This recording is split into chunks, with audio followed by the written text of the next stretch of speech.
I am Komal.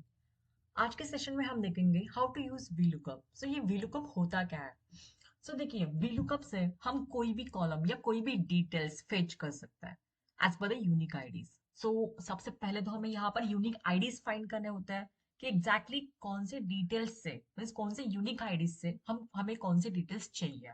Okay, so now we will see how to use VLOOKUP function. So see, अभी मेरे पास यहाँ पर दो tables है, राइट? तो यहाँ पर as per the employ details मुझे यहाँ पर उनके डेट ऑफ ज्वाइनिंग्स चाहिए, देन यहाँ पर सैलरी डिटेल्स चाहिए, राइट? तो ये दो डिटेल्स मुझे कहाँ पर दिख रहा है? So see, in this second table.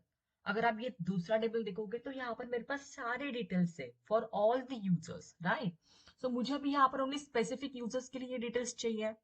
So how I will use the VLOOKUP formula? So सबसे पहले मुझे यूनिक आईडीज देखने पड़ेंगे। सो देखिए, अभी लोकेशन अगर आप देखोगे तो यहाँ पर मल्टीपल टाइम सेम लोकेशंस दिख रहे हैं, सो हम लोकेशन से VLOOKUP नहीं लगा सकते हैं।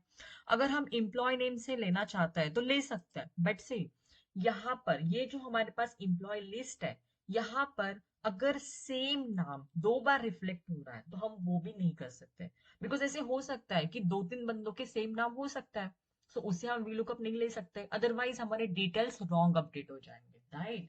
सो यहाँ पर देखिए, सी, दिस इज द नील पठारे, यहाँ पर भी नील पठारे है, बट दोनों का एम्प्लॉयड डिफरेंट है, डेट ऑफ ज्वाइनिंग डिफरेंट है, दैट मीन्स यहाँ पर दो अलग बंदे हैं। सो हम एम्प्लॉय नेम से VLOOKUP नहीं लगा सकते, but yes, the employ ID is the unique. See, सबके employ IDs are different, so यहाँ पर हम VLOOKUP as per the employ ID लेंगे। ओके, सो देखते हैं कैसे फॉर्मूला लगाया जाता है। सो सी, यहाँ पर हमें पहले इज इक्वल टू देना है, then write VLOOKUP। So see, I will take VLOOKUP function. अभी जब आप यहाँ पर कोई भी फॉर्मूला यहाँ पर अपडेट करते हो, सो यहाँ पर एक हमें सिंटैक्स आता है, तो उसके अकॉर्डिंग हमें फील्ड्स लेने होते हैं, राइट? तो यहाँ पर VLOOKUP में सबसे पहले फील्ड आ रही है लुकअप वैल्यू। तो यहाँ पर हमें लुकअप वैल्यू मतलब कि कौन सी यूनिक आईडी है एंड कौन से यूनिक आईडी के डिटेल्स हमें चाहिए। तो सी, हमारे इस टेबल में हमारे पास आईडी है ये वाला, राइट? तो मैंने ये लुकअप वैल्यू सिलेक्ट की, देन यहाँ पर दिया है कॉमा, इसलिए मैंने यहाँ पर कॉमा डाला। देन ये पूछा है टेबल अरे, मतलब ये जो आप बोल रहे हो यूनिक आईडी, वो हमें कहाँ पर मिलेगा एंड उसके डिटेल्स कहाँ पर मिलेंगे, तो वो टेबल उनको चाहिए। तो सी, ये एम्प्लॉयज हमें दिख रहे हैं यहाँ पर, राइट? सो मैंने यहाँ से ये पूरा टेबल सिलेक्ट कर लिया। Okay, so this is my table अरे।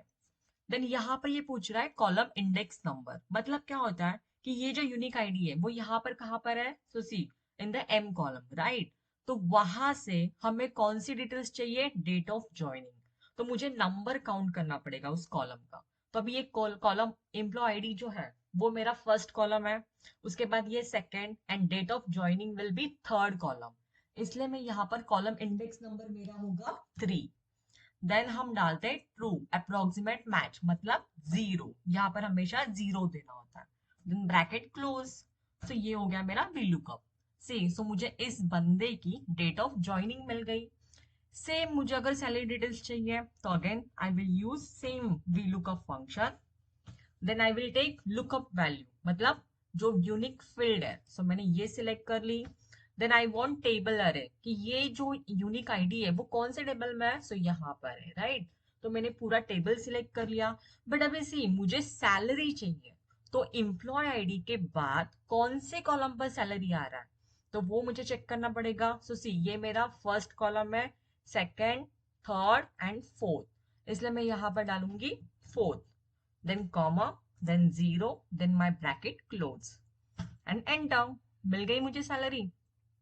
अभी मुझे ये सारे बंदों की सैलरी चाहिए, सो आई विल ड्रैग दिस, हो गया। सो ऐसे ही आप लाखों वैल्यूज के सेम डिटेल्स, जो भी आपको वैल्यूज चाहिए, जो भी डिटेल्स फाइंड करनी है, वो आप VLOOKUP से विद इन ए सेकेंड आप फाइंड कर सकते हैं। तो अगर आपको मेरा वीडियो अच्छा लगा हो तो प्लीज लाइक कीजिए, सब्सक्राइब कीजिए। Thank you.